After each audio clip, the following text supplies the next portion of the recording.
All right, it's our Masters podcast for 2018 on KRFOradio.com. At the end of our last segment, Phil, we were talking about the coverage of the event and the announce team that CBS puts out there. I still think, the two worst decisions in the history of CBS Sports is, other than losing NFL football, which I don't know is completely in their control. When was that? That was in the mid-'90s. That's when Fox got it. Oh, and then they got it back. back. It was kind of before your time. You were a youngster, but at that time, NBC had the AFC package and CBS had the NFC package. And CBS lost the NFC package, and Fox got it. And at that time, it was like, what the heck is Fox? What is this nonsense? Yep.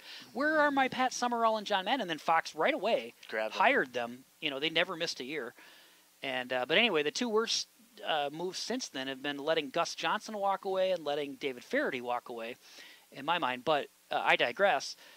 For this event, Gary McCord, since the late 80s when he made the comment about, the 17th green having bikini wax and that if you go over it, you're dead and there's body bags back there to prove it, and so they 86'd him and he's not back. And like I said, he seems to be okay with it. So he's done a few interviews with actually one with David Faraday on his show on Golf Channel. But, sure.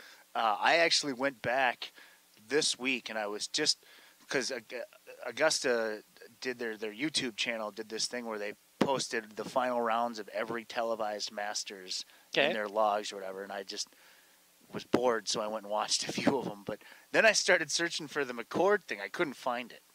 Like, if anybody can get something off the internet, broadcast it. Yeah, no, right, to hear him. Because I'd be laughing my butt off. I didn't. So good. Right. And they just. Did they pull him from the tournament that second, or did they say after the round, Gary, you're done? And that's when Vern came in, because he was on 16, correct? Yeah. I don't know if Vern's been on 16 forever or not. Vern had the call of the yes sir, the Jack Nicklaus in '86 putt, but that was on 15. But that was on 15, yeah. So I don't know. But no, I think. McCord's not coming back. We should. Why not? I mean, we'll get to that in a sec. But again, for those who don't know, we probably go through this every year, but I just think it's interesting that the different conventions about this event. No on-course reporters allowed. Everyone's got to be in a tower. Yep. Okay. You're not allowed to use terms like rough or fans. You got to call them the patrons. You got to call it the second cut. First 9 and the second 9. First 9 and second 9. Can't say front 9 or back 9. CBS is not allowed to show any graphics with respect to promotional events. You don't see the Konica Minolta Biz Hub cam or anything like that. Nothing about the CBS primetime lineup or anything. Coming up next. With one exception, if the coverage goes past 7 o'clock Eastern, they are allowed to say that 60 Minutes follows the broadcast. But other than because there's so many people over the age of 65 that could care less about golf and they just want to watch the 60 Minutes. But my theory on that is like the core of Augusta National's members is the 60 Minutes crowd, and they're like, okay, we're okay with mentioning that, but don't talk to me about NCIS. Right, exactly. Whatever the heck is after that.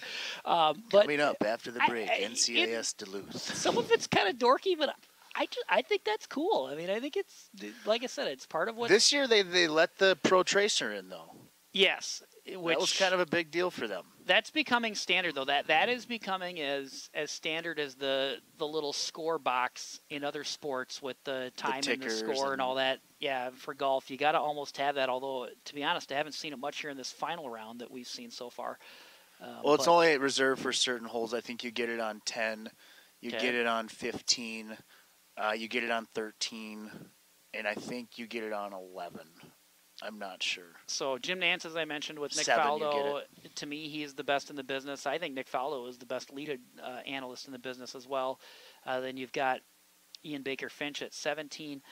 You've got at 16, of course, Vern Lundquist, who, I was sad to see that he didn't do 16 for Lundquist. That's what I said. Oh, okay. Sad to see that he didn't do the NCAA tournament this year because I really love him in that venue as well. But Peter Costas at 15, Frank Nobile Dottie 14. Pepper at 13, Frank Nobile at 11 and 12. 14 would be McAtee. Bill McAtee, that's right. Yeah, one of his. He's at 3 and 14, I believe. So, but it's again, I miss Faraday, but I really miss McCord. I just, to me, you got to have some fun even at this thing, and they're so starting. So McCord's Super Bowl is Phoenix, you know. Yeah, I guess. But. And he said in an interview, you know what, they don't want me. Fine, that's not my. It probably doesn't fit my style. But McCord, to me, it's like, you know, it's like, what's his name, and having more cowbell. I mean, I want more. I mean, I want him on. Well, it's sad to see Faraday not here either. Yeah. Dottie Pepper does a great job. The chemistry, I thought, between McCord, Faraday, and Costas, that great. triangle, I thought was just spectacular. All right, here's Patrick Reed's going to hit his second shot on 5. Costas playing the voice of reason in that combo. Again, his lead is down to 2 now, and he's on the green there. He's on the right level, too. Quite a bit left there, 35, 40 5 feet is not a birdie hole. It's just not. Well, the birdie holes are the par 5s. I mean, let's face it. 3 is a birdie hole. If you birdie 9's a birdie hole. If you birdie something other than the par 5s, I think you've really accomplished something special. It's got to go in. Speaking of which, Spieth will have a kick in on the par 5, 8th for birdie, but again, that just gets him to 9 under for the tournament, which is, you know, I mean, he's not completely out of it. Not completely out of it. He'd be 5 shots back there. But you like Reed.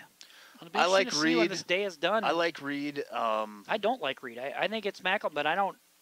Let's put it this way. I'm cheering for history. I want McIlroy to win. I want him to win the Grand Slam, for the career Grand Slam. It'd be cool to see it today. Would you give me the field against Reed at this point on an even money bet? I mean, what do I have? 2 strokes? No. I mean, it's probably like, I don't know what would that. You'd get pretty good odds. You'd give me Reed. Never mind odds. You'd give me Reed, and I took McIlroy even money. So why wouldn't you give me the field? You'd give me. I never said I would give you Reed and McIlroy at even money. A second ago, you just said that Patrick Reed, in your mind, has the best chance of winning the tournament. Okay, but you're just not willing to bet on it. Okay, so I want McIlroy, and you take Reed. Okay, I'll take Reed, and you can have the field, and you give and you name what for 20, 50, $10. Whatever. Well, I don't care about the stakes. I'm just asking you, just from a, what you think, how confident you are that Patrick Reed is going to win this thing. I don't think he's going to melt down like you think he's going to melt down. All right, I'll take the field. I mean, I will take the field on it. We can discuss the stakes off air, but. Because and yeah, you got a 2-shot lead, and the guy's got a putt for birdie here on 5. I mean, I'm not saying you're crazy or anything. Well, McIlroy's putt for birdie is up. It's on the wrong level. He's got to go over the hill. No, I'm saying Reed's got a putt. Oh, right. Reed's got a putt for birdie on 5, and he's got a 2-shot lead. So I mean, I'm not saying you're out of, you're way out in left field by saying that. I just respectfully disagree. I just don't think, I would rather have the other guys. But anyway, it'd be interesting to see, and that's kind of what's fun about the whole deal. All right, let's see how many time we got. About 2 minutes left here in this segment. We're about halfway through our Masters podcast. Hey, did you see the par 3 contest at all? I did. I saw the replay of it, and it was pretty special. Pretty entertaining stuff. Yeah. And I usually don't like that thing. I mean, not that I don't like it, but I never pay attention. I watched it in its entirety because I thought, hey, this is pretty cool. And you've got Jack. So Jack Nicklaus's grandson has been carrying a bag the entire day. He's caddying, and this is a tin cup moment, and all of a sudden he gets to hit a shot, cold. Yeah. All of a sudden, he hit a shot, 15-year-old, and he aces it. That's pretty cool. In the company that he was in, he aces it in front of Gary Player and Jack Nicklaus. And Gary Player and Tom Watson. That's right, Tom Watson. Tom Watson wins the event. He's not even the story. I don't get. Nor should he be. Who cares who wins the part 3? I mean, they set it up so they're all short shots. I mean, it's not. It ain't a challenging. I mean, it's like us going to Havana Hills right now. I think it's at 146 from that 9th green. But the point is a teenager who happens to be Jack Nicklaus's grandson gets to hit one, and I could see where he might be thinking, or people might be thinking, "Oh, this is just some stupid novelty, whatever. Let this kid hit a shot." Did you watch the swing though? It wasn't his first time hitting a green. Of course not, but still, I mean, you and I both know great golf. I mean, you know, what's my brother-in-law do if he's put a club in his hand and there's no like go in the water. My God, certainly, it's a better chance of going in the water than it does go in the hole. So I know that. In comparison, Justin Thomas's dad, who's also a teaching professional and happens to be Justin Thomas's coach, takes his little club on 9. He gets the same opportunity, and you can hear him say right before he swings, "Now this is my first swing since December." And clunk, he dunks it in the water. So, well, and that's a guy that's him right. been a teaching professional and who teaches one of the top 2 players in the world. So, yeah, that's a clutch shot. He wasn't doing it in front of Jack and Gary and Tom Watson. So, yeah, that was a pretty impressive thing. All right, we're halfway home. Back with more in the Masters podcast, krforadio.com.